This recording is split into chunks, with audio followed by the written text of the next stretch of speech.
Hello and welcome back to Beyond the Deals podcast. I am your host, Gabrielle Simmons, and I am here today with a very special guest. We have Aaron Lackey with Design Risk. Yes, ma'am. Just Design Risk, right? Or Yeah, Design Risk. It's really Design Insurance Group, but Design Risk is kind of the name we go by. Okay. Yes. Love it. Love it. Yeah. Thank you for being here with me today. Thank you for having me. Of course. Appreciate it. Yeah.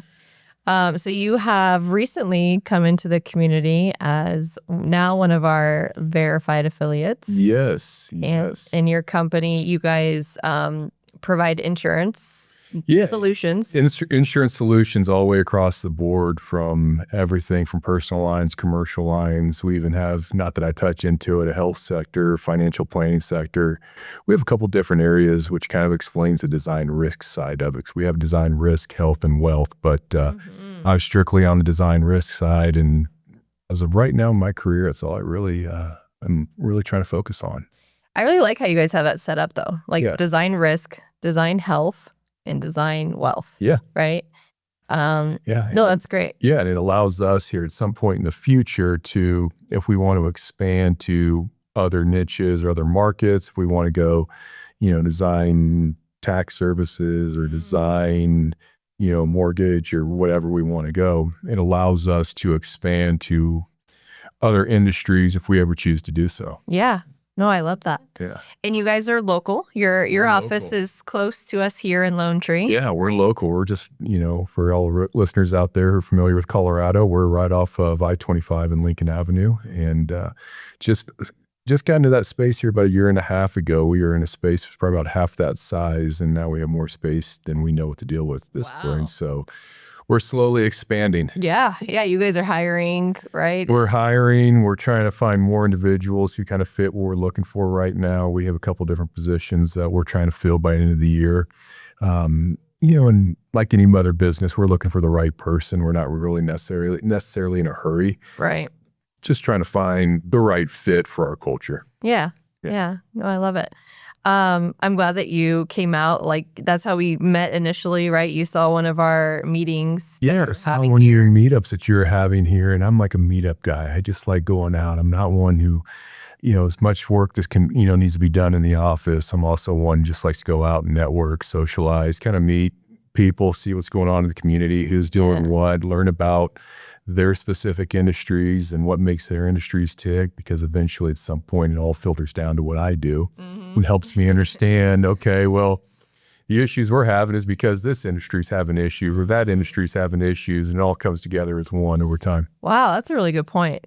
I didn't even think about that. But yeah, insurance really is, I guess, at the top of the pyramid somewhat of all of the different industries and just how everything is occurring. Yeah, it kind of gives you a full idea of what the economy looks like. Yeah. Because everything that's happening in the insurance world is really just a response to economic factors. Yeah. That generally get pushed all the way down to, in my mind, the homeowner. There's some other areas it really gets pushed down on. On a health plan, it gets pushed down to the individual who owns that particular health policy. Right. If it's whether or not it's tariffs or regulation that's happening, storms, weather, minimum wage laws, everything will impact insurance rates in some way, shape, or form over time. Right.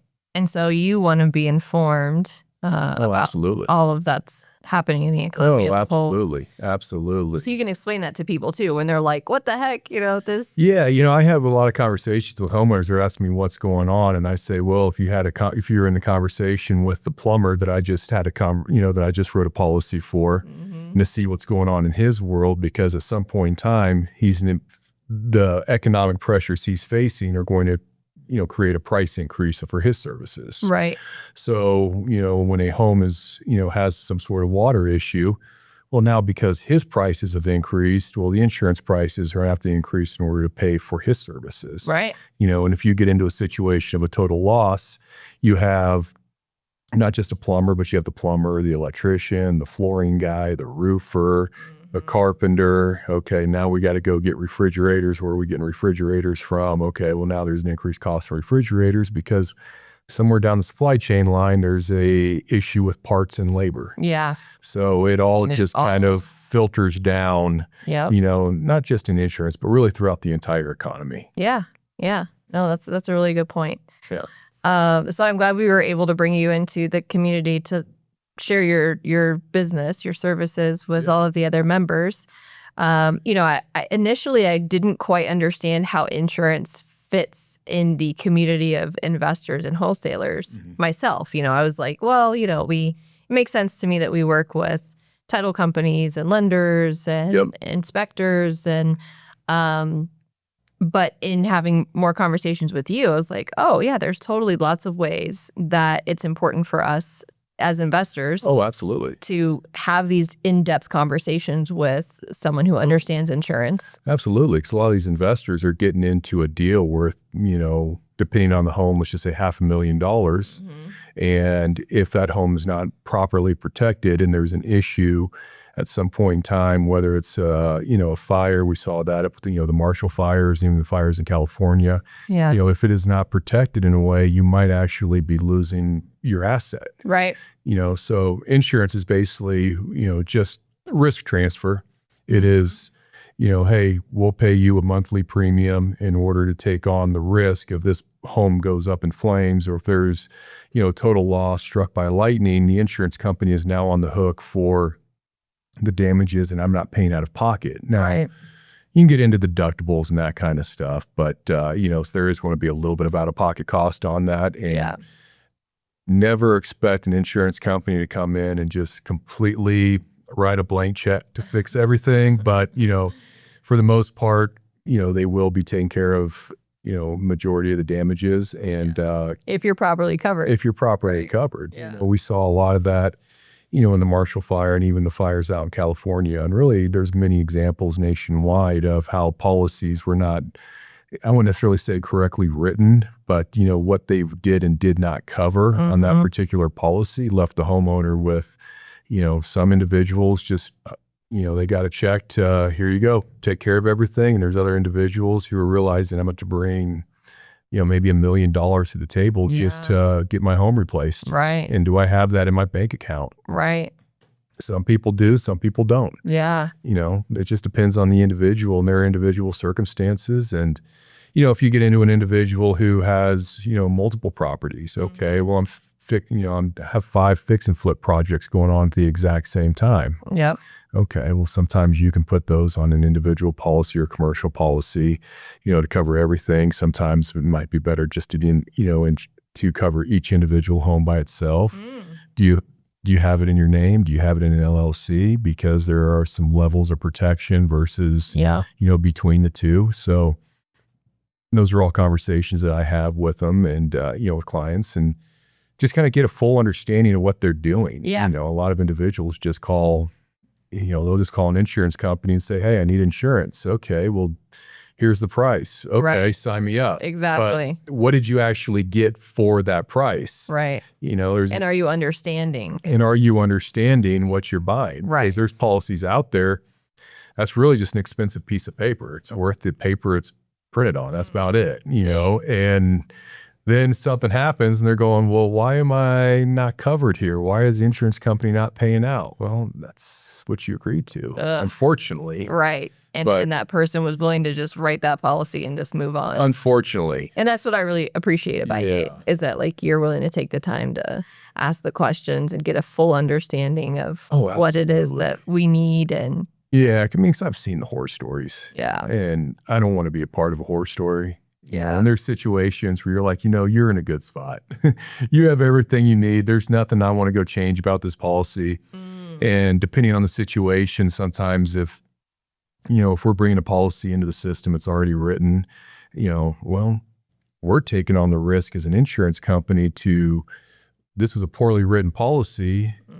We take it on without reviewing it. Yeah. Something happens. Now we're liable for potential issues with that policy. So Yeah. So don't want that. there's a lot of, even as an insurance agent, we're required to have insurance, and there's insurance requirements that we have to have and abide by that, good and bad, reasons are good and bad, but at the end of the day, it just is what it is. Yeah. Yeah. No, I understand. Yeah. So tell us, how did you get into insurance, and like, what does the life of Aaron look like? Oh, man. Outside of the business and outside the business, everything. Oh man, we're getting into the depths of this. So to start off, my dad is minority owner of the company. So he's got a small little piece of ownership, and it's a family. I say it really is a family business. My dad got involved with this here years ago, and he keeps saying he's going to retire. It's not going to happen. He's one of those guys who can't sit at home. So he wanted an escape plan and goes, hey, would you be interested in getting involved in this? So if one day I decide to give it up, you'll have a book of business ready to go for you. And I was like, yeah, sure, let's do it. Yeah. But our agency really is a family agency. We have a set of brothers who work with us as well. Nice. We have two guys who were roommates in college who are, that's how it all kind of came together. Everybody just kind of knew each other over time. And, even when it comes to hiring, I'm looking at some guys that I possibly, for instance, mine, be like, hey, would you be interested in doing this? So we really kind of keep it family oriented. I mean, everybody's close-knit. Yeah, it's a really close-knit group. And I know there's people out there who are like, oh, I couldn't imagine working with my family. We love it. We give each other hell all the time and just have a good old time there in the office. So, yeah. What'd you do before this? I was in the medical device world, which funny enough was where pretty much everybody else in the business is from as well. Oh, wow. Yeah. So there was some connections that went back there. There was 4 of us who were all with the same company in the medical device world. Wow. And so over time, we all just kind of slowly left that world, and we're looking for new opportunities. And, to everything I just explained, hey, yeah, we have opportunities here. I mean, if you're interested in coming on over, come on over. Yeah. Growing your own book. And what did that look like in the medical device? Were you selling? I was not on the sales side. I actually took a break from sales to get in the medical device world, and I went and worked in supply chain distribution, which really helped with where I'm at now, because you really understand when it comes to the supply chain, whether or not it's medical devices or doors or windows or shingles on a house, the whole process of how it gets from point A to point B, right? And the little things involved, whether it's a labor dispute, or, it's, hey, we can't get the materials, or even goes back to, I want to say there was a perfect example. I want to say it might have been the Baltimore Bridge collapse, or it was a port strike is what it was. There was a port strike here years ago, and in that port strike, you weren't able to get the ships in. Right. And so when the ship stopped, a lot of the materials that we needed to make what we're making, that stopped as well. Right. And so it just created that drives prices up. Yeah, it just created this backlog of, pricing issues. And, and you got into COVID as well. And we're like, okay, well, certain companies have certain policies in terms of, how are their workers working from home, or they're coming in, giving people more leeway in terms of, sick time. Well, that was creating backlogs in the supply chain the supply chain system as well. So, you kind of look at it from an insurance standpoint, it's the exact same thing. Okay, well, we need shingles for this particular home. Okay, well, we don't have them right now. Okay, so how do we handle this situation? We have storms coming. Okay, well, we have something that's similar. Yeah. But that similar shingle is a different price. Right. Okay, well, now we got to go through the whole process of, insurance company, hey, do you want to pay, an extra $1 per shingle, or do you want to have a home that has no shingles on it right now? Like, which direction you want to go? Right. If we don't get this roof done, we're opening ourselves to different risk of possibly a hailstorm, rainstorm, snowstorm coming in and creating more havoc within the home than there currently is. So, understanding the whole, like you said, that whole supply chain, point A to Z, understanding how all of these things are affecting Absolutely. the end point. Absolutely. Then you get into, say, little stuff on a homeowner's policy that a lot of people don't think of is, well, this home is 20 years old. We'd never replaced the siding. And now we have a hailstorm and the siding is, when a hailstorm hits, that hailstorm usually comes in at an angle. So it doesn't come straight down as, some people might think. It comes at an angle. So when it comes in an angle, it only damages one side of the house. So you might have 3 sides that are completely fine. None of that siding needs to be replaced, but that one side needs to be replaced. Right. Okay.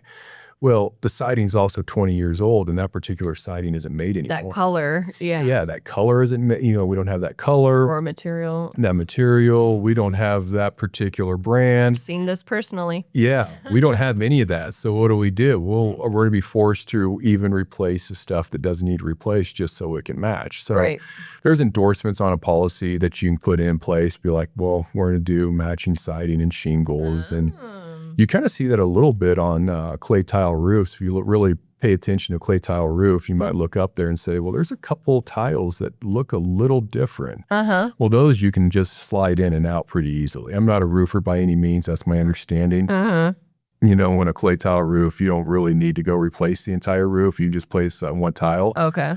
Well, do we have one that's that exact color? Right. That's the question. No. So we're just going to come in and we're going to replace we're going to replace a couple tiles, but in doing so, the color's just slightly off. Yeah. So you might go, you'll probably see it now and be like, yeah, that roof has been fixed over time. Yeah. And no, I love that you gave that example of the siding because like in understanding your insurance and understanding your options and the effects of choosing those options or not choosing them is super important. Yes. I even experienced that with a car that my very first car I ever purchased when I was 18. Okay. I bought a new, slightly used Nissan Murano. Okay.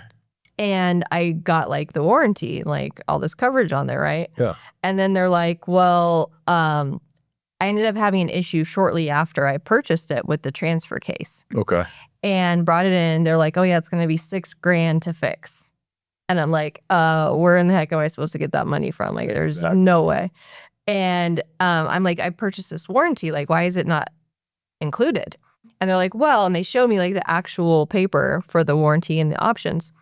And you mentioned there's an added endorsement that you can put for the siding. On this warranty, there was a box to be checked for gaskets. Oh, and it wasn't checked.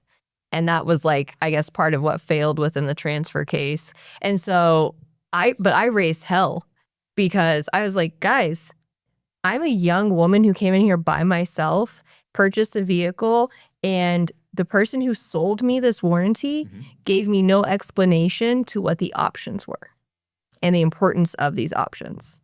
So I think it's your duty, it's your responsibility, as this is your profession, to educate me on what my options are. Now, whether I check them or not, whether I add the endorsement or not, is on me, but I at least need to understand what's being presented to me. And that wasn't presented to me. Yeah. Well, in the insurance world, unfortunately, you do have individuals or agents, I should say, who always try to sell on price. And I get it. Your customers are very price conscious. We're in a rough economy right now. Insurance rates are going through the roof and people are being a lot more price conscious on what they're buying. Yeah. And, but if you don't go in there and actually do your due diligence of what possibly could and could not happen to that particular home, I go through, on a standard policy, they have an entire list of endorsements. And, I would maybe check 5 of them. Oh. And it's not necessarily because, I'm trying to sell on price by any means. It'd be like, okay, well, we have a 65-year-old couple here who they don't need student away from school endorsement. Right. They don't have, rental properties, or they don't have, they're not renting out a shed to somebody. Okay. Right. There's endorsements that are just obvious endorsements that somebody does not need. And so instead of going through, the 50 different endorsements. It is just kind of having an initial conversation with them of what's the situation of this particular home. Right. What are you doing? I mean, what are you doing right now? How are you using? Is it a main home? Is it a rental property? Do you have, renters? Do you have a pool in the backyard? All of this stuff impacts the rates. Right. What insurance companies don't do is they don't just create a box and say, okay, it's a one price for everybody. No, because not everybody has the exact same home. Right. They don't feel that. Or the same needs. Or the same needs. Their situation, their lifestyle or whatever. Exactly. I mean, so, do we rate every home with a pool? No, we just sit there and click the endorsement that this individual has a pool. Right. Or every home's got different square footage. When you get into some communities, like, okay, this particular neighborhood, the builder came in, they had 6 different floor plans. Well, over time, okay, this family did this family did that. They upgraded their kitchen, they put in carpet, or they put in hardwood floors. And so you have to account for all of those little nuances and then just create a policy strictly for that individual family. Right. But then you get into some, people, well, my neighbor's paying this. Yeah, well, your neighbor actually replaced a roof here 2 years ago and you've never replaced it. Right. So we have to account for that being an upcoming cost potentially. Yeah, because you get into the roof side of it. When it comes to the roofs, well, most claims happen because of a bad roof. Okay, well, that's where the water comes from. Snow gets up there, everything else. Right. So if you have a bad roof, you're more likely to have a claim. Right. You can go into all the data that the insurance companies have, and the data is ridiculous. Yeah. And to me, I start nerding out on it a little bit. I'm like, okay, that explains why this particular event happens more than this particular event based on data. I mean, I'll give you an example. A lot of people say, well, I have a 50-year lifespan of my roof. Okay, well, that's a marketing term. That marketing term, yes, that roof. For them to sell those. Well, that roof will last 50 years in Arizona. They don't have hailstorms in Arizona. They don't have snow in Arizona. Right. We have hail and snow in Colorado. They don't create the packaging based on the neighborhood you live in. They just create an all-encompassing packaging and market it that way. Yeah. So those roofs have different lifespans based on where they're at. Yeah. So you get into that side of it, but it's the entire insurance world. I mean, right now you're getting into, a lot of increases in premiums, and a lot of those increases are due to, supply chain issues, liability issues, regulatory issues, a whole host of things. Yeah, no, I can imagine. Yeah. And you really pay attention to the details of all of the you try to happenings. Yeah, you really do. It just, again, it goes back to what is this individual situation. I have one client, she's a gamer. She has an entire room that's just computer equipment. Nice. And gaming equipment. She probably has about $30,000 worth of gaming equipment in her, in a spare bedroom. And most homes don't have that. Right. Okay. So she needs a different type of. She needs certain endorsements in order to cover that, that kind of equipment. Right. We don't, again, it goes back to, well, an insurance carrier is not going to just sit here and assume everybody has that. Right. Everybody pays that rate. No, they basically just create a framework of a policy, kind of like a house. And it's like, all right, well, what kind of paint do you build on it? Yeah. What kind of paint do you want? What kind of finishes do you want? What do you want? And that's kind of how the system works. Yeah. No, it makes sense. Yeah. So outside of insurance, what is for the things you can share with us? What does your life look like? Extremely busy. Yeah. So I actually have a secondary job where I work for the NCAA as a football official. Nice. So I travel all over the place, and during football season on Saturdays, I'm in a stadium somewhere and getting yelled at and booed at. But it's a great little side career. I absolutely love it. That sounds very exciting. Yeah. So it keeps me busy. You get into the fall season, it's okay, well, I'm doing insurance from Monday through Thursday, Friday's travel, Saturday's game. Depending on what time the game is, I might be traveling back on Saturday night. I might be traveling back on Sunday morning. Yeah. Got film review to do all day Sunday. And then it is, a little bit of rest and relaxation on Sunday, get back to the office on Monday, go through the week and just do it all over again for about 12 straight weeks. Wow. Yeah. Or until during the season. Yeah. Whenever they tell us to stop. And, then you get into, right after Christmas, you have basically January, February off, depending on the individual and what games they have assigned. Obviously there's bowl games in January, so some people are still working.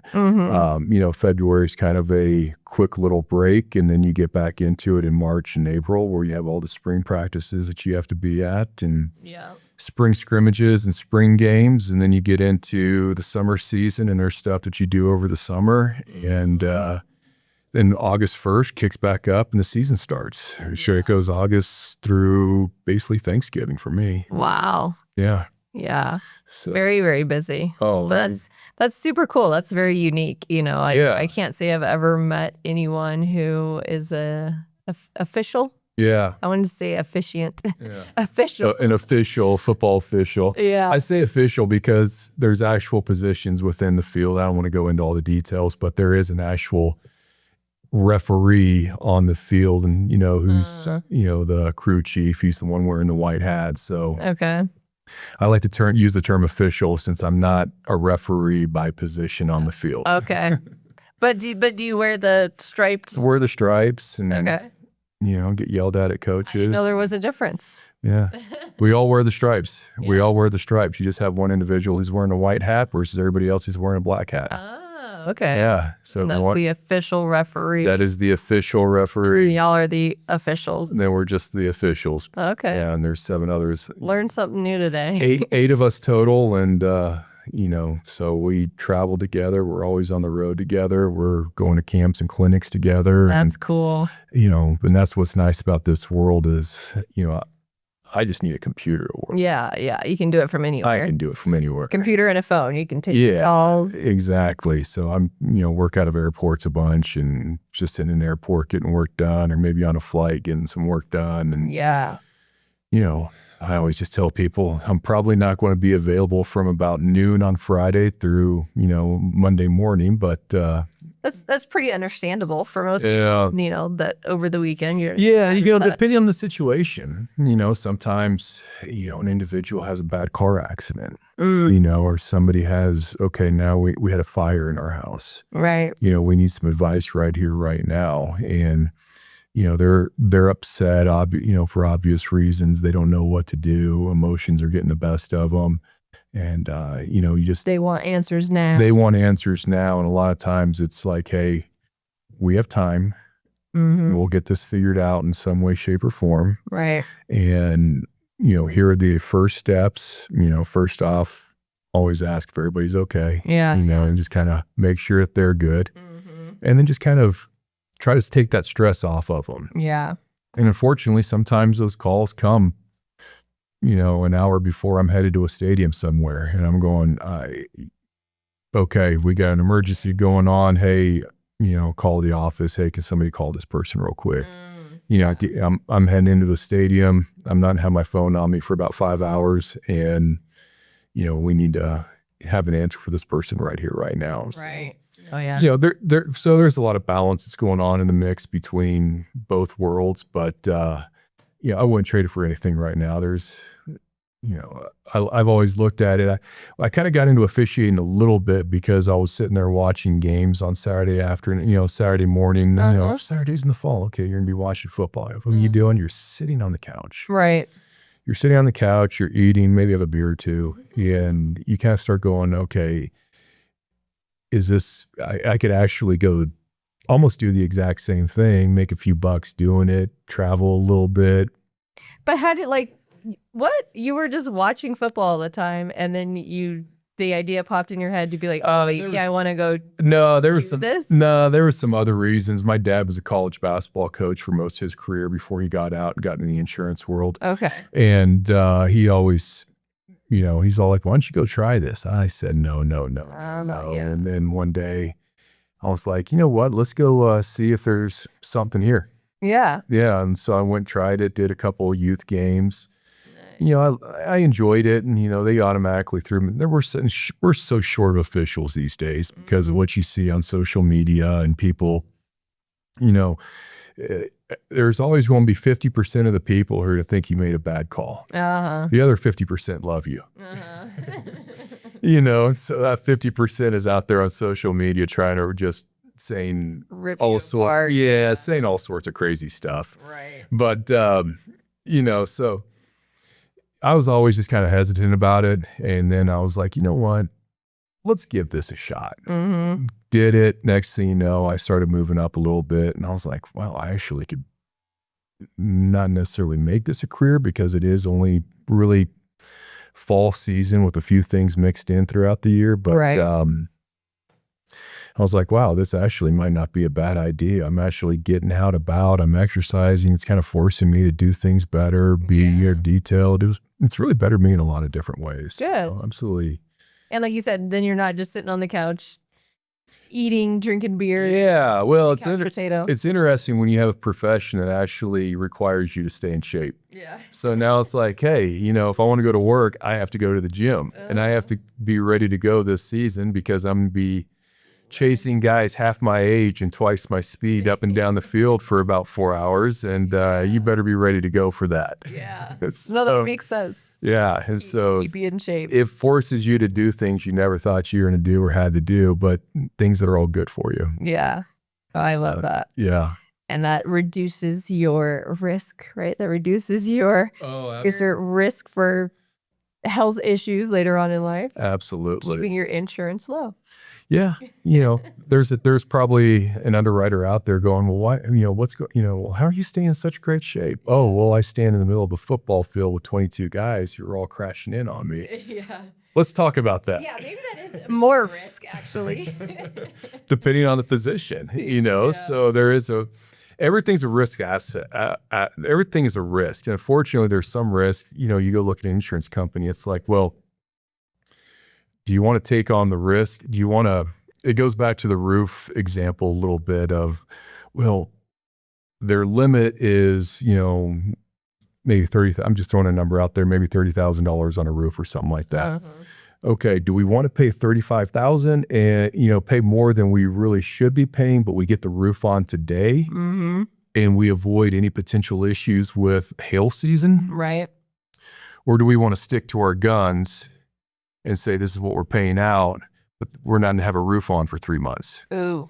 Which risk do you want to take on? Right. And so you always kind of get into, which is the lesser of two evils. Yeah.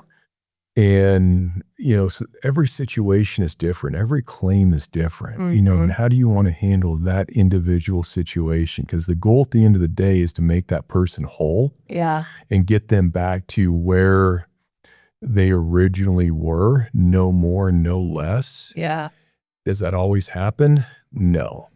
But there are times where, I've seen situations where I'm like, this is never going to be covered.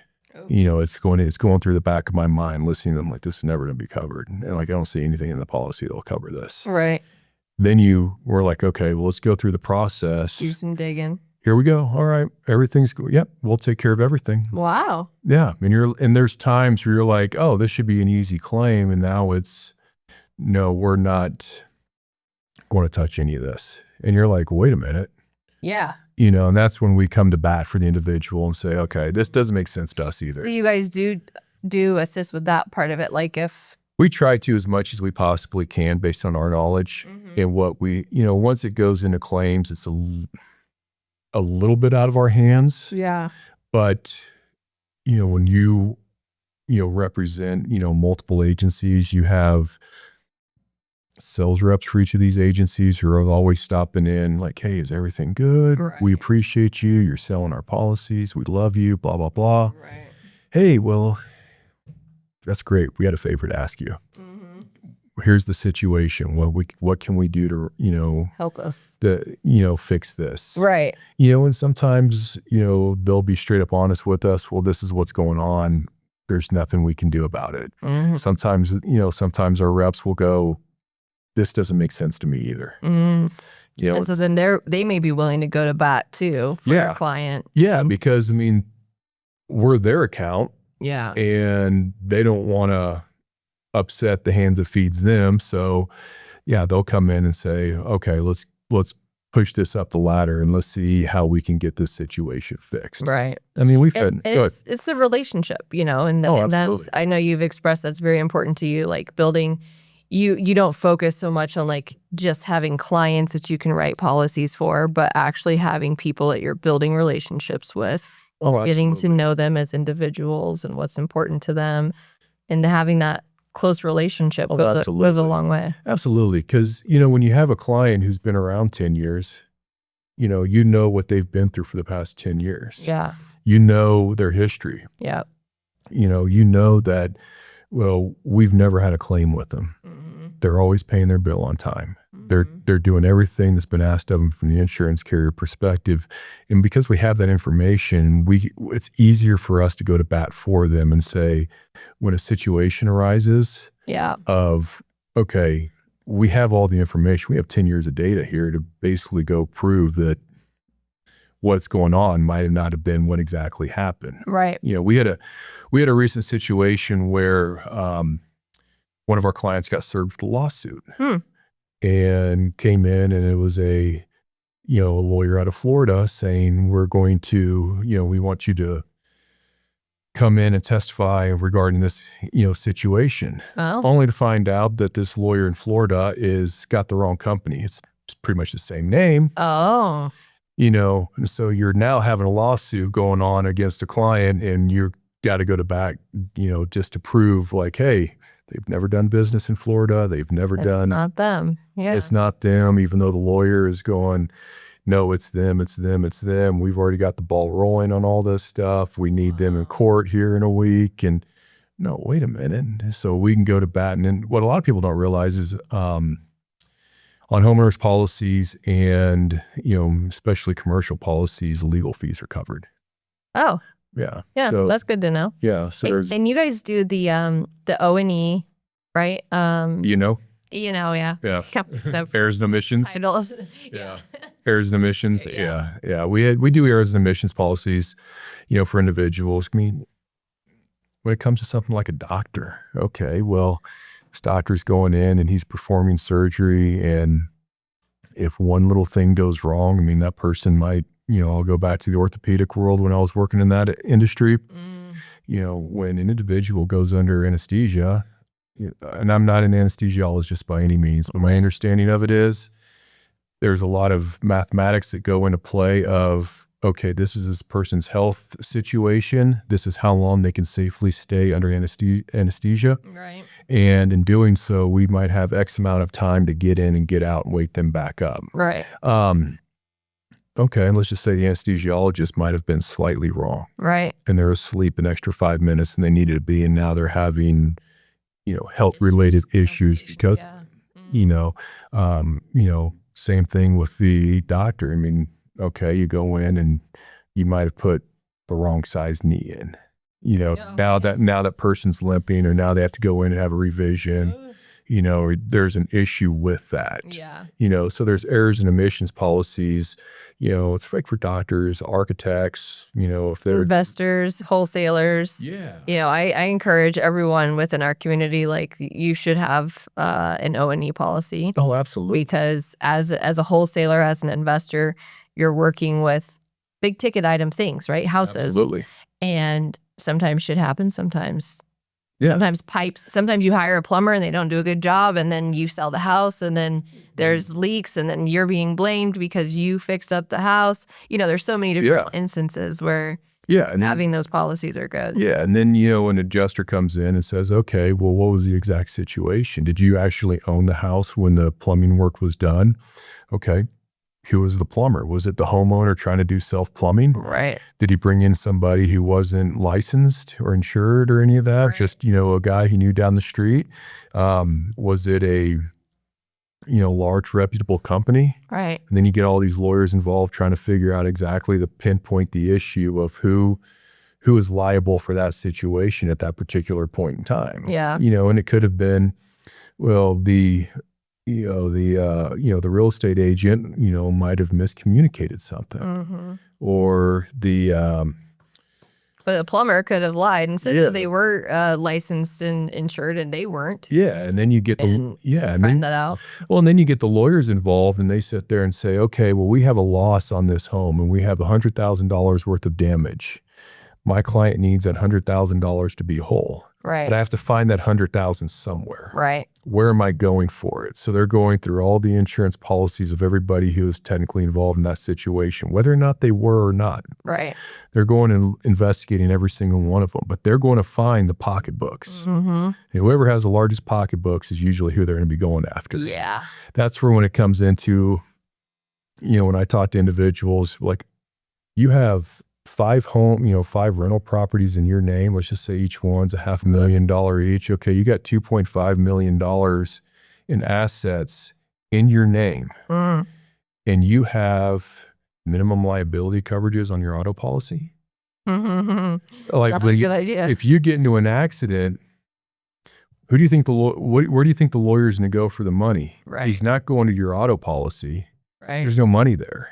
He's going after your homes. Your assets, yeah. Now, that's when, you have an LLC. Okay, there might be, some levels of protection between the LLC and your name and, protecting those homes. So if that something did occur. But, that's when it all kind of comes full circle of where's the lawyer's going after the money somewhere. Yeah. Yeah. And understanding that big picture of how it works to protect ourselves in our day-to-day operation, just driving down the street, be it business related or not, right? Absolutely. Having the right insurance to cover us in every situation. Absolutely. So important. You go look in the state of Colorado, I think the number is 18% of drivers on the road right now are uninsured or underinsured. Wow. And that actually doesn't seem that high. I would think it would be even more. I mean, that's about right, but I kind of look at it a little bit as you go. If you're sitting in a traffic jam, there's probably about 100 vehicles around you, and you're sitting there going, all right, which ones are the problem children here? Yeah. About 20 of y'all. Yeah, about 20 of y'all are not carrying what you need to be carrying. If any of y'all hit me, then I'm in trouble. They're the ones that are going to do the dumb things. Yeah, they're the ones who are going to do the dumb things. And, they're the ones who they're paying, minimum premiums for a reason, probably because they might not have a lot of money to begin with. So if something was to occur, okay, there's not much to go after. There's not much to go after there. Yeah. And that's where, like on an auto policy, you have uninsured, underinsured motorist coverage. It basically protects you from those who are not protecting themselves. Yeah. So you have all these different layers of the insurance world of, it's a lot of people, they think it's really just protecting them. And I kind of tell people, I was like, well, you're really protecting yourself from other individuals. Yeah. That's really because everybody's like, I've had no claims. I've had no this. I've had no that. Why are my policies, why are my rates going through the roof? Right. That's great that you have, that you've been able to go claim free, but your next door neighbor has not. Right. And because you live next door to this individual who's caused X amount of accidents, you're now more likely to be in an accident because you live you're in proximity. Because you're in proximity to that individual. That's a good point. Yeah.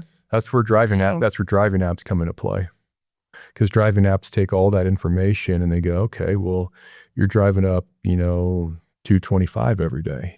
How many accidents occur in that area? And how many accidents occur in that area versus you driving down Lincoln Avenue? And so, all it's being tracked so that they can better tell like the likelihood. Yeah.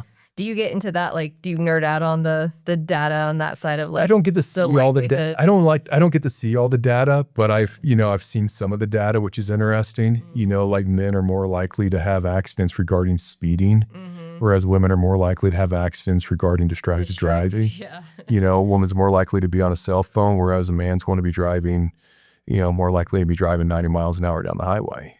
And then 90 and a 40. Yeah, absolutely. And then you get into the micro demographics of it all where, okay, this individual is, who's more likely to be in an accident, a 16-year-old or a 40-year-old? Right. Yeah. Okay. Well, they're both driving a Chevy Camaro. Okay, well, 16, now you have a 16-year-old with a, you know, a $90,000 vehicle that can go 140 miles an hour, Right. you know, versus, you know, a 40-year-old man who's driving that exact same vehicle. So now you're rating based on the type of vehicle, the speed of that vehicle, the age of the driver, where he's driving. So you're getting all these multiple factors involved of the individual. You know, there's a bit of a bell curve of, you know, when you're 16 years old, you're going to be paying the highest rates. However, it's going to go down over time to you're probably in about 40s or 50s, and then it starts going back up. Yeah. And the reason is, you know, when you start getting older, okay, your eyesight might not be as good, your reaction time might not be as good. So over time, you're going to be paying higher rates. So you're getting, you know, adjusted based on your age. That makes sense. You know, that makes total sense. You know, that's why when people ask, okay, I'm getting my kid a car, please go get him a car that has all kinds of safety, everything. That has, well, that, and it's like, it's easy to fix. It's cheap to fix. Yeah. You get into a lot of the newer vehicles right now. It goes back to your situation, that $6,000 transfer case. Yeah. You get into a lot of vehicles now, you know, the 2022s and newer, they all have all these sensors in the bumpers. Right. So a minor fender bender is now, you know, thousands of dollars to fix. Yeah. You get into, try to think, you know, like Teslas. Okay, all the technology that's in a Tesla. The other issue you run into with Teslas is they require specific mechanics to fix those. Yeah. How many of those mechanics are available? Right. How many of those shops are around? How many of those shops are around? Well, they're few and far between in that particular zip code. So if that vehicle gets to an accident, that vehicle, whereas a 2011 Honda Accord might be out 3 days, that 2025 Tesla is going to be out 3 months. Right. You know, and then there's big costs involved in all of that. Yeah. And so all of that is factored into, you know, the individual's, you know, all trickles right back down to where we started. The individual's premium is all based on all of their individual factors, and not just the stuff they can control, but multiple factors that they cannot control. Yeah. And if those factors are not being taken care of by an organization or entity somewhere, and usually it's insurance who's trying to take care of that by saying this is what we will and will not cover. Right. In hopes of influencing people to do things differently. Yeah. You know, then you get into, you know, and that becomes a whole other conversation of right. of the complaints of insurance. Yeah. Yeah. No, I love that you're so detailed and you focus on so many different aspects. And I know that you're already and will continue to be an excellent resource to everybody in the community, you know, who's reaching out, looking for different coverages, be it auto, be it O&E, be it for properties. I love that. Yeah, there's nothing we really can't write right now. Yeah. If the carriers will allow us to write it, and there's stuff out there that they're not touching right now that is difficult to find policies for, you know, we'll try you guys know how to do your research and find other resources. Yeah, we try to find as many resources as we can. Sometimes those resources are not the answer the customer's looking for, but we try to find an answer that, well, it's at least an anscer. Yeah. Something, you know. Instead of, we got nothing for you. Yeah, you know, a direction of some sort, or try to solve the problem. And not always does the customer like the solution that is given, but sometimes that solution is better than the alternatives. Yeah. Oh, definitely. Yeah. I appreciate you. Oh, I appreciate you having me. I'm glad that you've joined the community and coming out to our mixers, and you had your nice table set up last time at the last mixer. Yeah. We'll make sure that you got a spot for the next one. Yeah, I look forward to it. Up. Just don't do it during football season. Well, we won't do it on Saturdays. Nah, you know, we'll see. We'll see what the schedule looks like on that particular week. Yeah. So how can we find you? Anyone who's watching and wants to get in touch with you, what's the best way for them to find you? You know what? Best way to find me is just call me. Okay. Yeah. Do you want to give your number? Love to give my number. ahead. I'd love to give my number. Phone number 720-330-9007. That's the best way to reach me, is just by a quick phone call, so we can go through and actually have a conversation on what your needs are and what best fits that particular situation. But or just shoot me a quick email, aaron.lackey@designrisk.com. It is Aaron, as a lot of people know, the old Key and Peele skits, Lackey, Lackey @designrisk, all one word.com. Love it. Love it. Perfect. Awesome. So we'll wrap it up. I appreciate you being here again. Appreciate you having me. Thank you for being a part of the community and an excellent resource for all of us. And we'll do it again at some point. Yes, yes. A quick shout out. I did forget our sponsor mention at the beginning of the podcast. So I do want to mention Builders Outlet. Builders Outlet is your go-to for windows, cabinets, trim, and doors. They are located in Denver, Colorado, right by the stadium. Check them out by going to buildersoutletco.com. And that's it for our episode today with Aaron Lackey. And we'll see you guys next time.